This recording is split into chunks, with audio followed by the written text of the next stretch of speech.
Muy buenas noches, gracias a todos por acompañarnos esta tarde a esta presentación. Vamos a empezar puntualmente porque el tiempo, como saben, apremia en las ferias, aunque la gente sigue ingresando. Yo nada más daré una bienvenida, con lo cual no se perderán las palabras de los autores que hoy tenemos el gran gusto de tener en esta mesa. Yo nada más quiero dar una pequeñísima introducción a este par de títulos que coronan este año. Coronar no porque concluye, sino porque es como lo que estás arriba ahora de una colección que iniciamos en el Colegio Nacional hace un par de años, que se llama Opúsculos. Es una colección cuyo sentido, y lo dice su nombre, son obras breves, que tienen la idea de presentar textos de divulgación accesibles, a 30 pesos se venden, y bajo un formato, un esquema que se llaman libros de canasta, evocando los tacos de canasta. Entonces salimos con ello a la calle, a la vía pública, a las escuelas, con esta pequeña flotilla de 5 bicicletas, y acercamos la obra de los miembros del Colegio Nacional a los lectores. Esta colección, que empezó hace un par de años, ya cuenta hoy con este par de títulos, con 25 obras, cosa que es algo muy rico como se ha ido alimentando esta historia editorial del Colegio Nacional. Y como les decía, hoy tenemos la fortuna de presentar este par de títulos. El primero de ellos, llamado Octavio Paz y la arqueología, del doctor Eduardo Matos Moctezuma, quienes todos conocen, y el segundo de ellos, La cartilla moral de Alfonso Reyes, cuya edición y prólogo lo hizo minuciosamente y cardíacamente Javier García Diego, quien ya relatará un poco esa historia. Entonces, bueno, darles la bienvenida, agradecerles el acompañarnos. No me extenderé más para darle la palabra en primer término a Eduardo Matos Moctezuma, y bueno, esperemos que disfruten esta tarde. Así que muchas gracias y empezamos. Pues muchas gracias por su presencia aquí. ¿Sí funciona? Oye, un poquito. Estoy ronco. Gracias por su presencia y pues como ya se comentó, hoy se van a presentar estos dos opúsculos, el de Alfonso Reyes, preparado por el doctor García Diego, el mío, preparado por mí mismo, no es cierto, aquí por todo el equipo del Colegio Nacional, y que lleva por título Octavio Paz y la arqueología. Algo que a mí me sorprendió desde que leí algunas de las obras de Octavio, gran poeta, yo diría filósofo, fue que en muchas de ellas trataba acerca del mundo prehispánico. Pero lo que más me sorprendió fue que por lo general,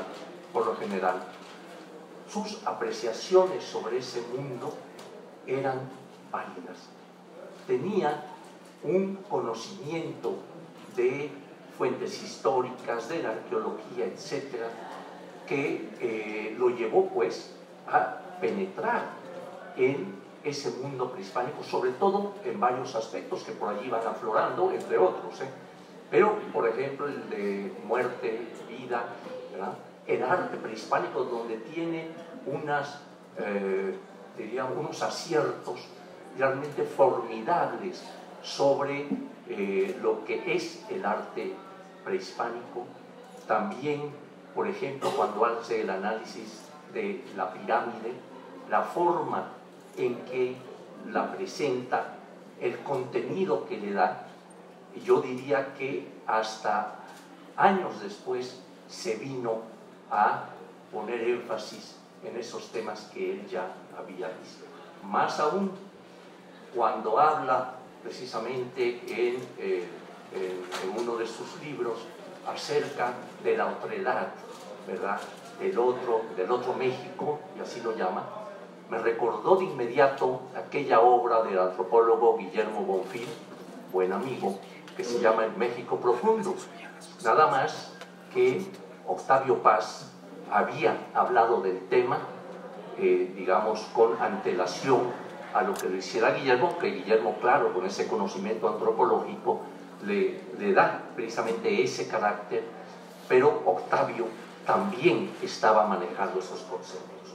Entonces, pues, el librito incluye sobre todo 4 escritos míos que dicen diferentes momentos y en diferentes circunstancias. Las reflexiones acerca del laberinto de la soledad, el tiempo recuperado y una presentación del libro Lenguaje en Libertad del Colegio Nacional que se hizo en honor de Octavio Paz, y finalmente Octavio Paz y la Puerta del Tiempo. Entonces, ya para comenzar, quiero hablar de esta parte de las reflexiones acerca del laberinto de la soledad. Aquí nos dice en algún momento Octavio Paz: para los antiguos mexicanos, la oposición entre muerte y vida no era tan absoluta como para nosotros. La vida se prolongaba en la muerte y a la inversa. La muerte no era el fin natural de la vida, sino fase de un ciclo infinito. Vida, muerte y resurrección eran estadios de un proceso cósmico que se repetía insaciable. Este concepto de la vida se prolongaba en la muerte y a la inversa lo captó de una manera realmente formidable. Yo he trabajado mucho el tema de la muerte en el mundo prehispánico, sobre todo entre los mexicas, y hubo otra frase de él que me conmovió mucho, y es cuando él en algún momento dice: dime cómo mueres y te diré quién eres. Y ese era el mundo prehispánico: como morías era el lugar a donde ibas a ir después de la muerte, ¿no? Pero más adelante dice Octavio Paz, refiriéndose precisamente a esa otredad que conforma, digamos, a México, ¿no? Digo yo, veamos ahora el tema de la otredad. Resulta impresionante que estudios posteriores hacen ver que Paz tenía razón en algunos temas que trata acerca del mundo antiguo. Lo mismo va a ocurrir con su concepción sobre la presencia de los 2 Méxicos. Nos dice el autor de Postdata: a lo largo de estas páginas ha aparecido y otra vez el tema de los 2 Méxicos, el desarrollado y el subdesarrollado. Es el tema central de nuestra historia moderna. Y lo sigo citando.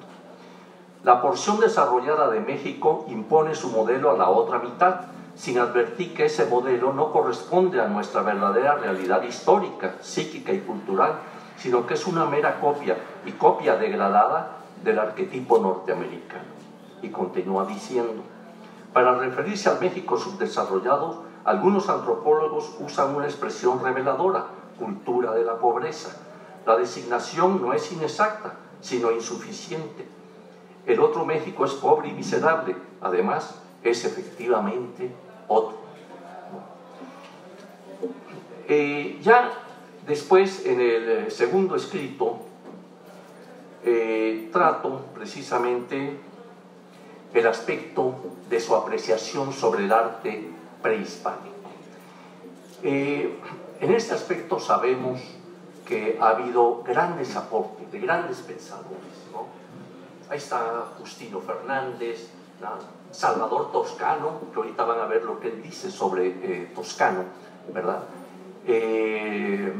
Extranjeros realmente que aportaron elementos en eso, como Paul Westen, Beatriz de la Fuente, Marta Fonserrada, bueno, en fin, podría yo mencionar a muchísimos que se han abocado a ese estudio.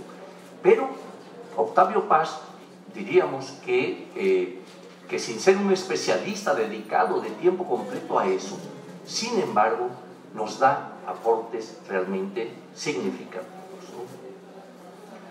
En cuanto a Salvador Toscano, por ejemplo, digo aquí, cabe agregar que consideraba a Salvador Toscano y su arte precolombino de México y de la América Central como así dice, como la primera tentativa de comprensión estética y no meramente arqueológica de las culturas mesoamericanas. Se está hablando ya de estética, ¿no? En este aspecto yo creo que ahí difiero de lo que dice Octavio en el siguiente sentido, que hubo un antecedente muy, muy importante, y es el de Manuel Gandhi. Manuel Gamio, hacia 1916, publica Forjando Patria.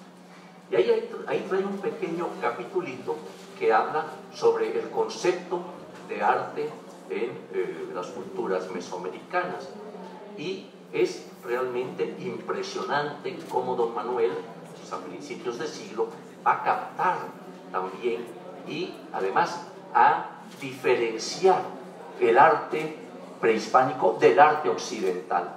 Y eso también ya después lo van a hacer algunos de los estudiosos del arte, y entre ellos, claro, Octavio Paz, ¿no?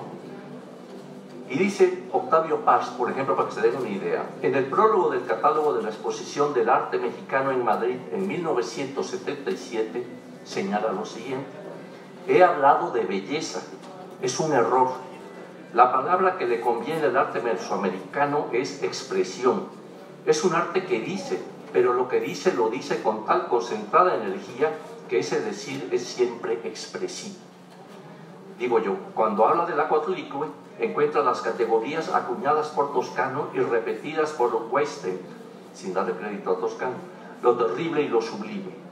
Y dice Octavio, la Acuatlicue mayor nos sorprende no solo por sus dimensiones, sino por ser un concepto petrificado. Si el concepto es terrible, la tierra para crear devora. ¿Cuántas veces ahora hemos repetido, yo lo he repetido, ¿verdad?, que la Tlaltecutli que se encontró en el Templo Mayor es la devoradora, paridora, y es la tierra, ¿no? Y por eso, como digo, cada vez que vuelvo a Paz, me encuentro elementos que han enriquecido todo esto. Sigo. La tierra para crear devora, nos dice. La expresión que lo manifiesta es enigmática. Cada atributo de la divinidad, colmillos, lengua bífida, serpientes, cráneos, manos cortadas, está representando de una manera realista, pero el conjunto es una abstracción. Nos está hablando de realismo y abstracción en una pieza prehispánica que es la Acuatlicue.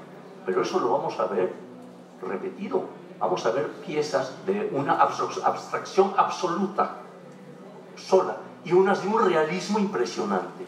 Y aquí él está adivinando los dos elementos en una misma pieza. Sigue él escribiendo.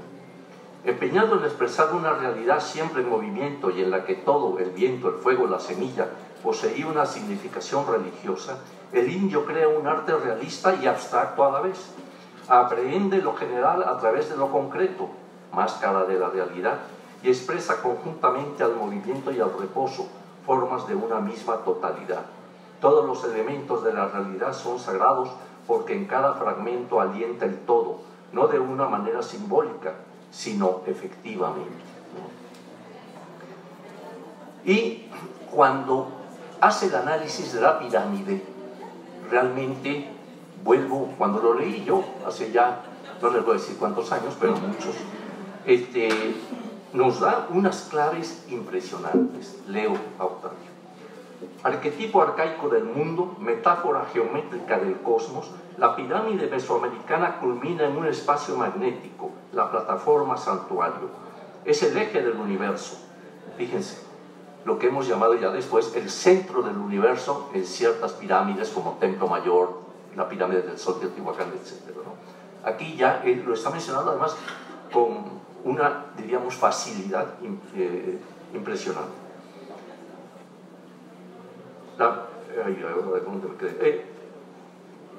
Es el eje del universo, el sitio en que se cruzan los 4 puntos cardinales, el centro del cuadrilátero, el fin y el principio del movimiento. Una inmovilidad en la que se acaba y se reengendra la danza del cosmos. Tiempo petrificado. Los 4 lados de la pirámide representan los 4 soles o edades del mundo. Con esto no estoy de acuerdo. Y sus escaleras son días, meses, años, siglos. Arriba en la plataforma, el lugar del nacimiento del 5.º sol, la era náhua y azteca. Un edificio hecho de tiempo, lo que fue, lo que será, lo que está siendo. Espacio, la plataforma santuario es el lugar de la aparición de los dioses y el altar del sacrificio, punto de convergencia entre el mundo humano y el divino. En fin, por ahí se va, ¿no? La riqueza de contenido con estos análisis es, como ya lo repito como 100 veces, es impresionante, ¿no?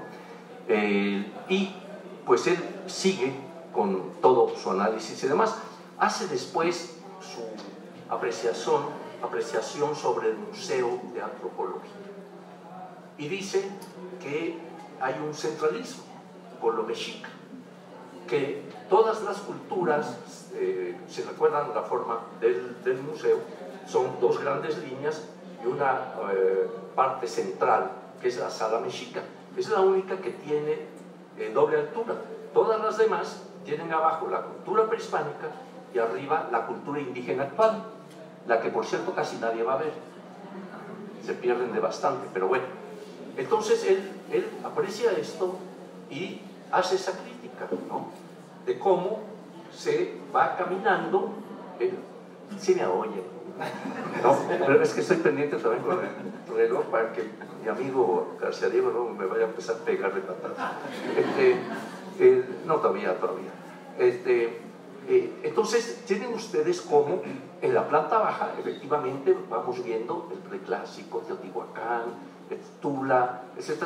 Y de repente está esa parte central, ¿no? Ahí no hay otro piso, es un solo doble piso, digamos, ¿verdad?, dedicado a lo mexica. En el fondo, que se puede ver casi, yo diría que desde afuera, desde el patio, ¿verdad?, vemos un como altar, y en el altar, al final, el calendario azteca.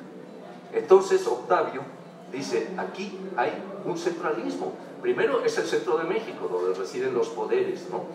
Vienen avanzando y culminan ahí. Y después ya vienen las otras culturas, ¿no? Ya vienen los zapotecas, los mayas.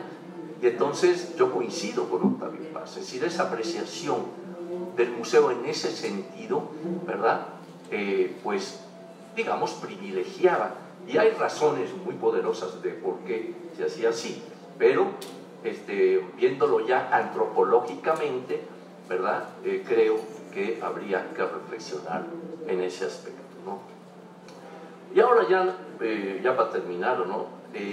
Les comento que ya fallecido Octavio Paz, un día me habló su esposa Marillo y me dice, Eduardo, estamos haciendo un homenaje a Octavio Paz aquí en el barrio donde él nació, y queremos invitarte para que tú participes.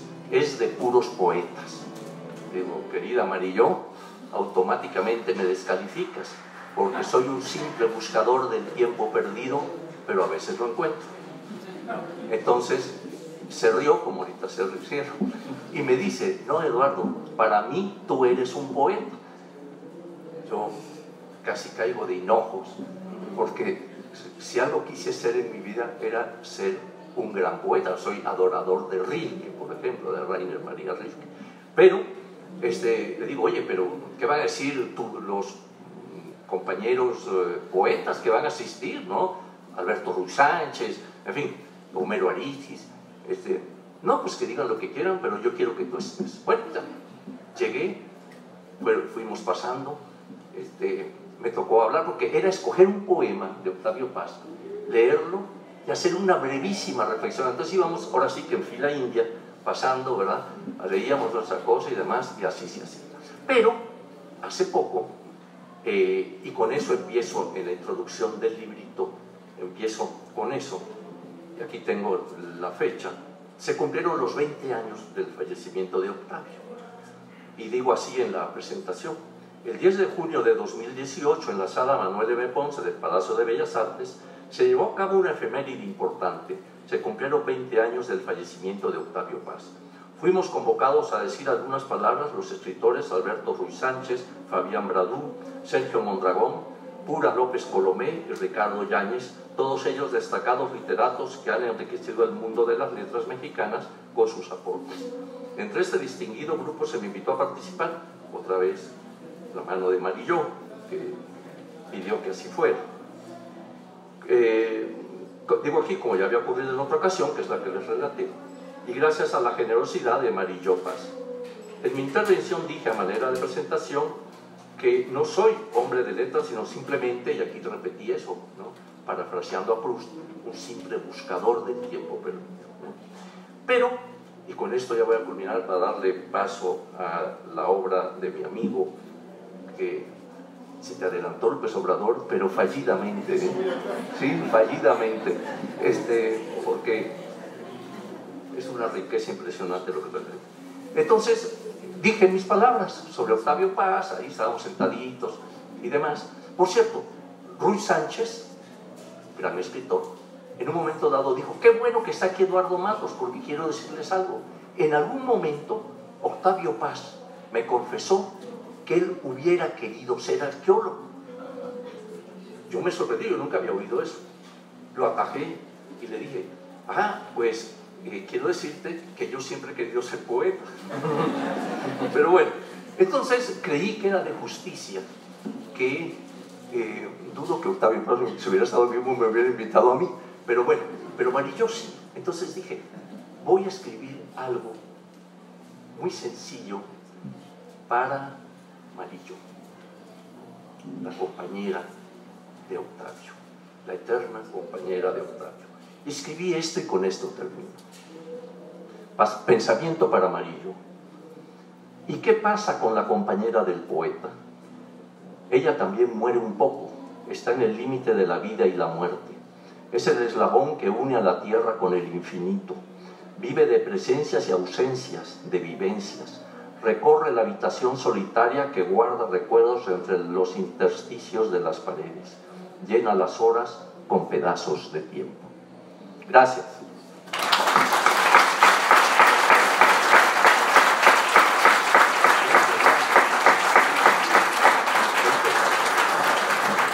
Ahora sí, Javier, por favor. Y no hay manera de seguir oyendo a Eduardo Matos. Yo preferiría. Bueno, para hacer la mediación entre su intervención y la mía, yo voy a contar otra anécdota de Octavio Paz y Marillo. Pues parece que llegan un día a un trámite burocrático, a un aeropuerto, y le preguntan a Marillo ocupación. Se voltea y le dice a Octavio Paz: ¿qué pongo de ocupación? Y dice: pon musa, eres musa. Y yo creo que no hay mejor definición que eso. Bueno, pues ya adelantó un poco Eduardo de qué va mi intervención. Se trata de la presentación de este pequeño libro que se llama La Cartilla Moral. Yo estudio a Reyes hace mucho tiempo. Aquí consigno incluso en la dedicatoria cuando lo empecé a leer y por quién lo empecé a leer. Y hace mucho tiempo también que estoy muy interesado en la Cartilla Moral. Pero hace unos meses el entonces candidato López Obrador habló de la Cartilla Moral y que quería hacer una constitución moral. Entonces yo dije: bueno, pues ¿por qué no hacemos una edición comentada sobre la triste historia de la Cartilla Moral? Luego fue presidente electo y volvió a insistir en que la Cartilla Moral le iba a servir de base para una constitución moral. Cuando llega ya como presidente constitucional, insiste en el tema, me empecé a preocupar. Yo dije: bueno, si va en serio. Y un domingo, 13 de enero, si no mal recuerdo, aquí está mi esposa, la noticia en la prensa de que él acababa de entregar una edición en un acto público en el Valle de Chalco. Entonces, en ese momento, yo ya había entregado el prólogo de la Cartilla Moral al Departamento de Publicaciones del Colegio Nacional, y Alejandro y Daniela, no me dejan mentir, les hablé y les dije: mañana vamos a la imprenta y sacamos el ejemplar, porque hay que poner un epílogo diciendo que hay otra edición de Cartilla Moral, porque esta es una historia de las diferentes ediciones que ha habido de Cartilla Moral, y les resumo la historia en las ediciones más importantes. Primero que todo, es una historia sorprendente la de este texto. Lo más cercano a ello es el cuento del patito feo de Andersen, que por cierto no era patito, ¿no? Si ustedes recuerdan el cuento, pues la gansa está empollando un huevo que a todas luces no es de gansa, es muy grande, tarda en empollarse. Cuando sale un animal muy feo que se convierte en cisne. Pues es lo que le pasó a este libro. Hoy Andrés Manuel lo convirtió en cisne. El libro fue escrito en 1944, son 30 paginitas, a petición de Torres Bodet. Torres Bodet le escribe a Alfonso Reyes y le dice: vamos a iniciar una campaña alfabetizadora. Hay que pensar que en México entonces había 50% de analfabetas. Al inicio del siglo 1910 eran 80, pero bueno, 50 es muchísimo, o sea, no se puede soportar que un país tenga un 50% de analfabetas. Entonces le dijo: bueno, vamos a hacer un tiraje de 10 millones de cartillas alfabetizadoras. O sea, cartilla quiere decir, es un breve texto que enseña a leer y escribir, las letras muy grandes, en fin. Y le dice: pero quisiéramos acompañarlo de un texto para el instructor, que se lo lea a estos educandos adultos y que les sirva para mejorar su conducta moral. Alfonso Reyes entregó el texto, que redactó en un fin de semana, septiembre de 1944, y el texto no fue publicado. Se ha especulado mucho sobre cuál fue la razón. Torres Bodet, en sus memorias, 10 años después de muerto Reyes, simplemente dice: era un texto frío. Mentira que diga que era un texto religioso. Dice: era simplemente un texto frío. Bueno, pero volvamos al 44. Cuando Alfonso Reyes se da cuenta que su texto, sus 30 paginitas, no van a ser publicadas, en 1947 las pasa a máquina, porque las tenía manuscritas. Eso está en la Capilla Alfonsina, ¿sí? Ahí tenemos protegido, preservado la edición, las dos ediciones originales, la manuscrita y la mecanuscrita. Ahí se quedó, 1947. Hay algunos cambios que están registrados en este libro. En 1952, Alfonso Reyes decidió publicarla en una pequeña colección que él mismo pagaba, que se llama Archivo, el archivo de Alfonso Reyes.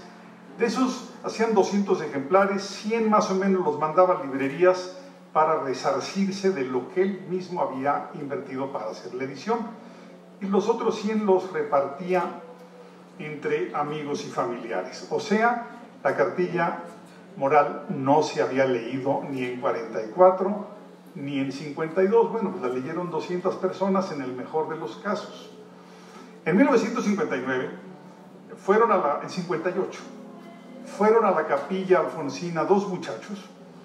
Uno se llamaba Rosario Castellanos, ¿sí? La misma, y el otro Garzón García Cantú, empleados del Instituto Nacional Indigenista, colaboradores del Departamento de Publicaciones del Instituto Nacional Indigenista, para pedirle que si autorizaba una edición para los instructores del indigenista de la cartilla moral. Alfonso Reyes en su diario dice que se emocionó, que claro que lo autorizó, y dice: autoricé una edición para inditos. Así lo dice Alfonso Reyes. Hoy sería inaceptado en la corrección política, ¿verdad? Bueno, salió el libro en 59, pocas semanas antes de morir Alfonso Reyes, pero fíjense ustedes que no ha sido leído. En 44 no se imprimió, en 52 solo 200 ejemplares, y en 59 el libro no circuló, no estuvo en librerías. El libro fue únicamente entregado a los instructores del Instituto Nacional Indigenista. Y ahí se va el libro. Se recupera 20 años después, en 79, en el tomo 20 de las obras completas. O sea, hundido en un mar profundo. ¿Quién va a encontrar 30 páginas en el tomo 20 de las obras completas de Alfonso Reyes? Por cierto, es un tomo en donde están sus textos más filosóficos: la filosofía helenística, el Andrenio y la cartilla moral. Bueno, pero era ya la primera aparición, digamos, de mercado. En el 82, en el Día del Libro, la Asociación de Libreros de México hizo un tiraje. La edición circula todavía en algunas librerías de viejo. Y en el 89, el centenario de Alfonso Reyes, Central del Nacimiento, el PRI, sí, el PRI hizo una edición. Esto lo digo para que no crean ustedes que el libro tiene unas cualidades taumaturgas, o sea, no convierte en bueno al que lo lee. Porque, digo, lo publicó el PRI en 89 y no por eso México se convirtió en un país de ciudadanos virtuosos. En el 91 y 92, y este es ya el otro momento interesante de la historia de este libro, la Secretaría de Educación Pública le encargó a José Luis Martínez, a don José Luis Martínez, el máximo conocedor de Alfonso Reyes junto con Rangel Guerra, a que hiciera una adaptación de la cartilla moral, ¿sí? para distribuirla gratuitamente entre los docentes del país, o sea, los miembros del Sindicato Nacional de Trabajadores de la Educación. El CENTE, no la CENTE, el CENTE. Don José Luis le hizo la adaptación, que consistió en ponerle subtítulos a las lecciones, son 12 lecciones. Le quitó la palabra cristianismo las 2 veces que aparecía. Reyes nunca fue cristiano, bueno, nunca fue católico, nunca fue religiosero, y cuando usa la palabra cristianismo no la usa como una religión, sino como una parte de la cultura occidental, ¿no? Se la quitó.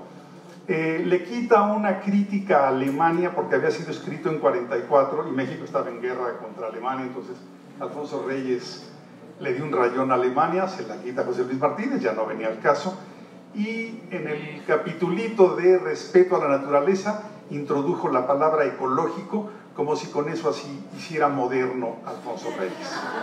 Bueno, el problema es que el Sindicato de Trabajadores de la Educación rechazó el libro. Dijo que prohibía que circulara, prohibía que se distribuyera. Se quedaron 700,000 ejemplares en las bodegas de la SEP, porque se había impreso, y el sindicato dijo simplemente no lo recibimos, no queremos ese libro anacrónico, conservador y fuera de contexto. Estos fueron los argumentos.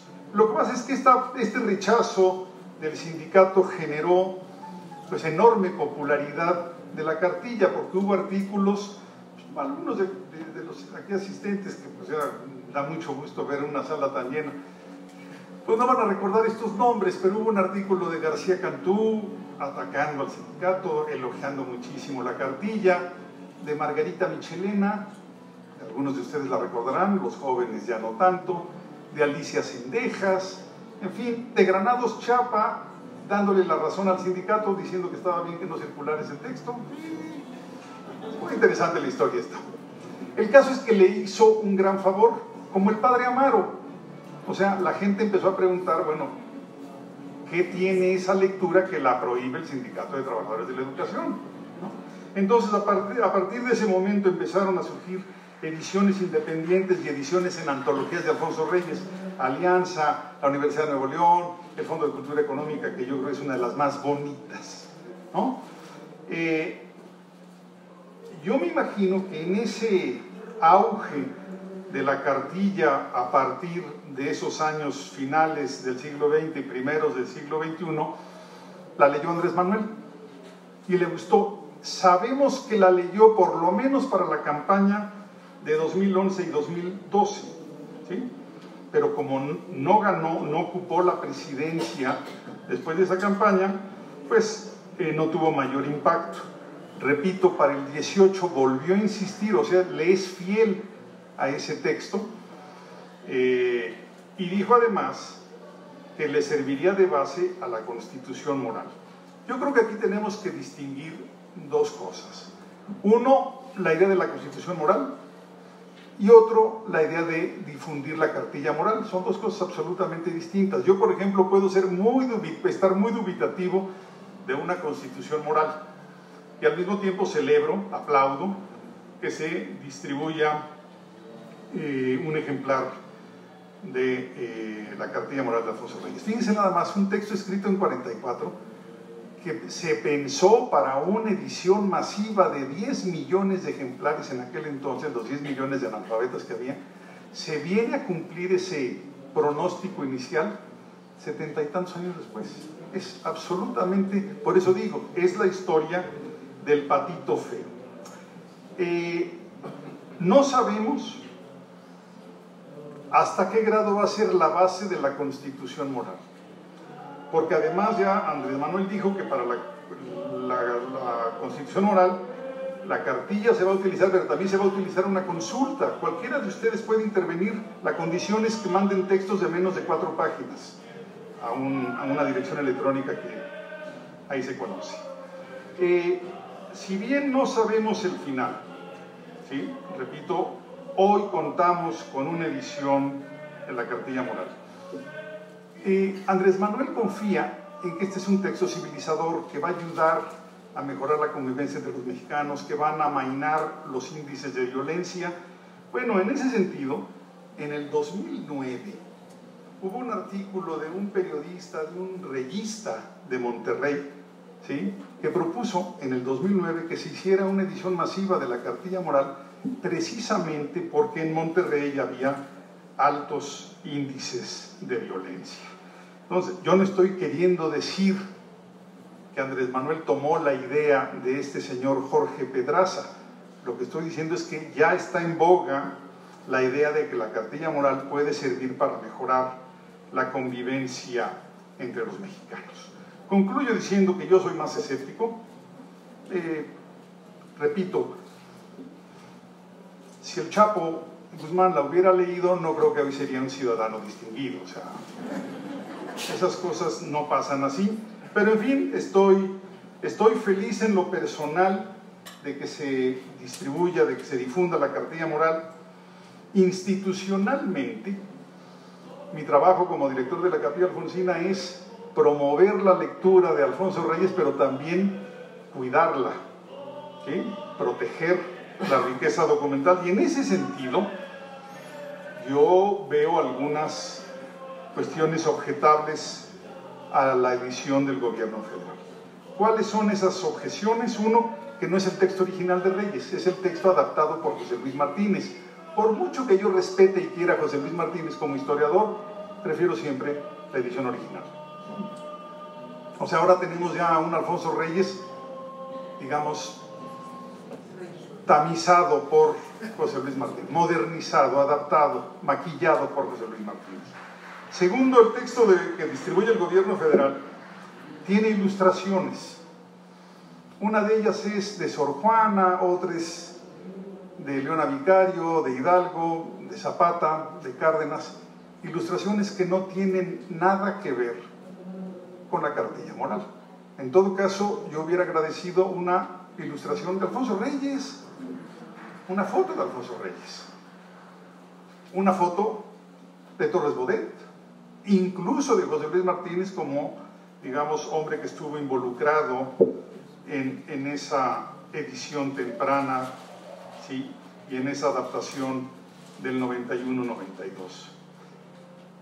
La Cartilla Moral habla del respeto a uno mismo, el respeto a la familia, el respeto a la sociedad, el respeto a la patria, el respeto a la naturaleza.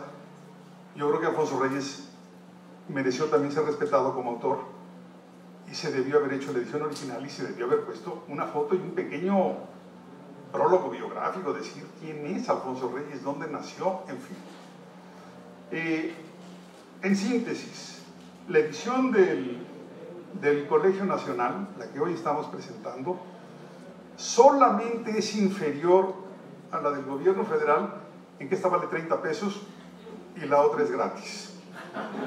Es en lo único que es superior.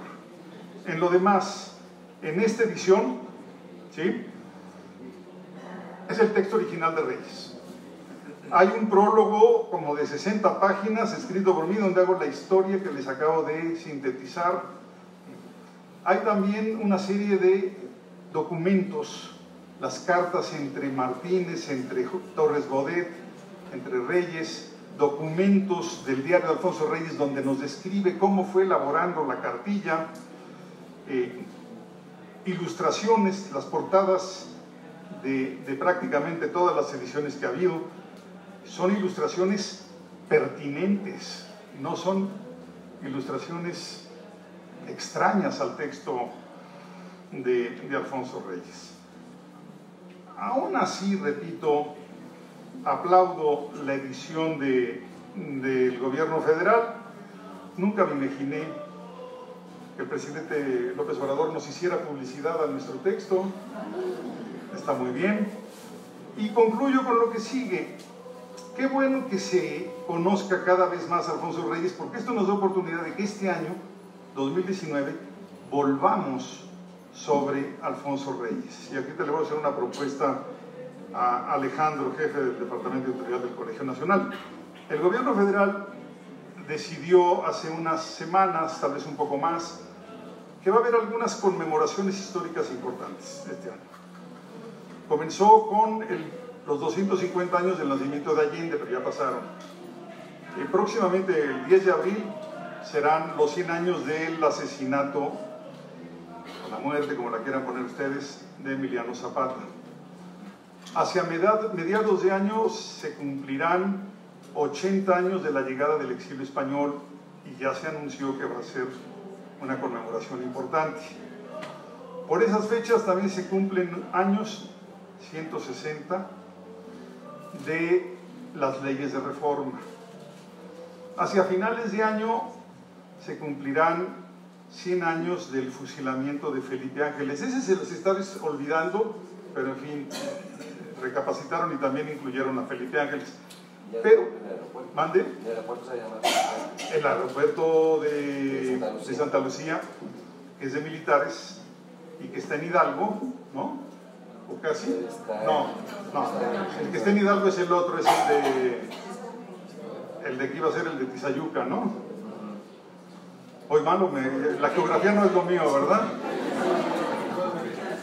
Se va a llamar Felipe Ángeles el aeropuerto. Bueno. Y también dijo que el gran acontecimiento historiográfico del año va a ser el 5º centenario del encuentro entre españoles y lo que nosotros hoy consideramos habitantes de lo que hoy es México.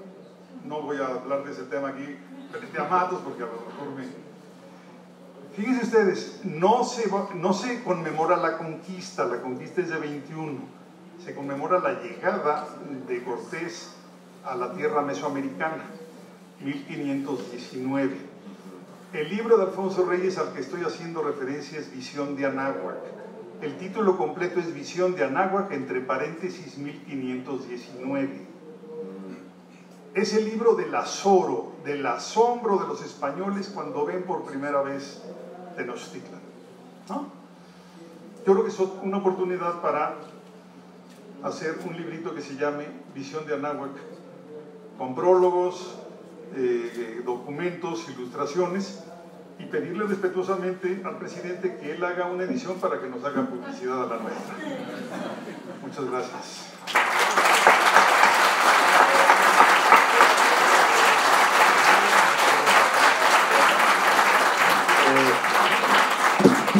¿Tenemos cuánto tiempo todavía? 2 minutos. Ah, 2, bueno. Entonces, a ver, es un anuncio brevísimo y si alguien tiene una pregunta veloz de respuesta de sí o no, damos la palabra. Solo decirles, quien quiera alguno de estos 2 libros o cualquiera de la colección, bueno, estos 2 están aquí afuera en la puerta de entrada, no lo van a encontrar a la salida. Si ya no ven la mesa, porque luego tenemos que irnos muy rápido, estamos abajo, en la planta baja, en el stand, ahorita les confirmo el número, 212 y 213, que estamos justo en la parte de abajo donde estamos ahora parados. Entonces, bueno, pues si no llegan a encontrarlos, abajo hay muchos, pueden llevarse varios. Se los enviamos en papel con poemas.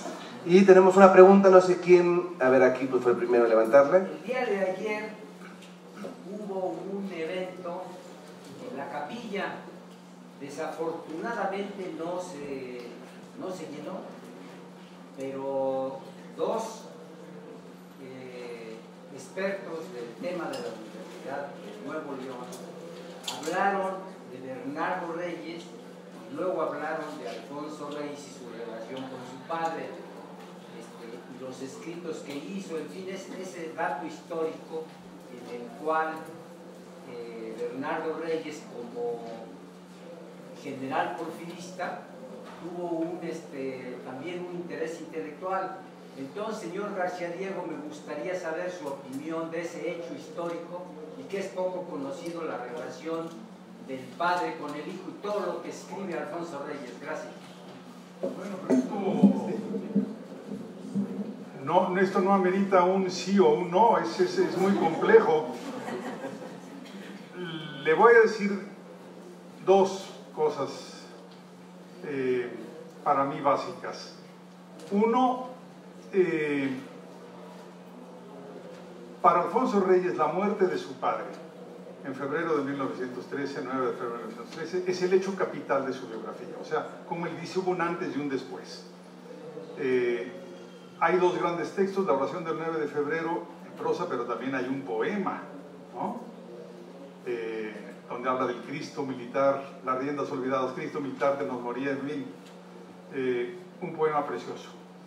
Segundo, yo siento que Alfonso Reyes se dedicó a enaltecer una figura de su padre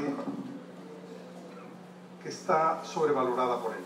Esta idea de que su padre era un hombre culto, que era un hombre con aficiones literarias, lo pone por escrito, pero en sus textos más íntimos, en sus cartas, por ejemplo, con Enrique Sureña, con otros amigos, le dice: Pedro, no soporto a mi papá, habla de poetas que no ha leído, le gusta Juan de Dios Pesa, no puede ser que le guste Juan de Dios Pesa a mi papá. Y luego dice: en la casa las instrucciones, las órdenes se dan con clarín militar. Entonces tenemos una versión de Alfonso Reyes sobre su padre pues, pletórica de amor filial. Los historiadores tenemos que buscar algo menos cursi, más apegado a la realidad. Ya no nos da tiempo realmente, una disculpa enorme. ¿Nos da tiempo a una o no? A ver, allá hay dos. Es que aquí él la estaba insistiendo antes, discúlpeme, pero sí nos ha pedido antes. Sí.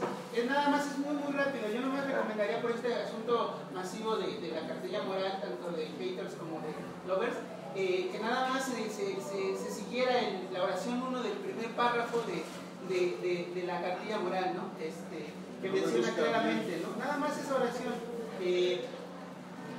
Lección 1. El hombre debe educarse para el bien. Eso es todo. Y el peligro de la cartilla moral, ¿no? De la constitución moral. Reyes también lo dice. Pensemos la moral como una constitución no escrita. Y así debe quedar, no escrita. Muchas gracias. A ver, uno más allá. Para el doctor Marcos, ¿cuál es la conexión más importante que usted considera entre Tula y Tenochtitlán? Igual que la pregunta que le hicieron. Sí, mira. Ya no va a poder firmar ejemplares, ¿eh? Te voy a dar 10 títulos para que los leas y ahí vas a encontrar la respuesta. Había una última por acá. A ver, velozmente, ¿sí? Dos preguntas rápido. No, dos ya no. Para el doctor Matos, estuve en una conferencia de un historiador aquí donde está el homenaje a Benito Juárez, y cuando mencioné el calendario azteca me dijo el historiador: es una mentira, ni es calendario ni es azteca, es la piedra mexica.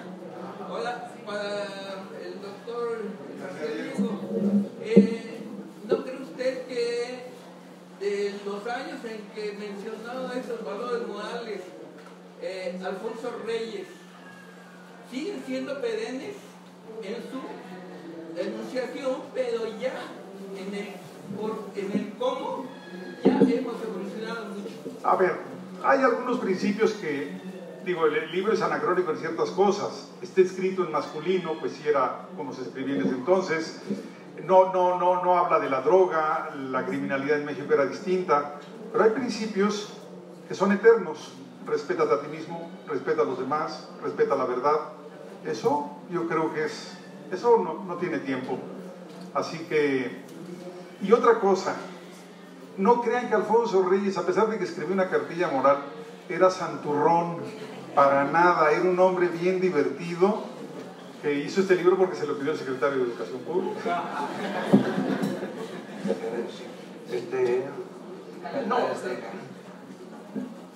Mire, a los mexicas, aztecas, tenochcas, todo el mundo los identifica. En el extranjero todo el mundo les llama aztecas, ¿no? O sea, todos sabemos a qué pueblo se refieren. Ahora, si nos vamos ya al elemento de que Huitzilopochtli inclusive en algún momento le dicen la peregrinación, de ahora en adelante se llamarán mexicas, mexicanos, etc. Pero el término azteca también está presente en muchas fuentes. O sea que es calendario. No, el calendario no es calendario, y sí es mexica y azteca. Nada más una cosa para finalizar: lean mi libro, pero lean la cartilla, pero la cartilla de García Diego, porque esa riqueza que trae de introducción en esas 60 y pico de páginas es realmente valiosa. Y nada más que una vez leída, con las buenas apreciaciones que ustedes nos hicieron, acuérdense que ni le hacemos caso al decálogo, a los 10 mandamientos, pues imagínense ustedes. Bueno, muchísimas gracias. Hasta luego.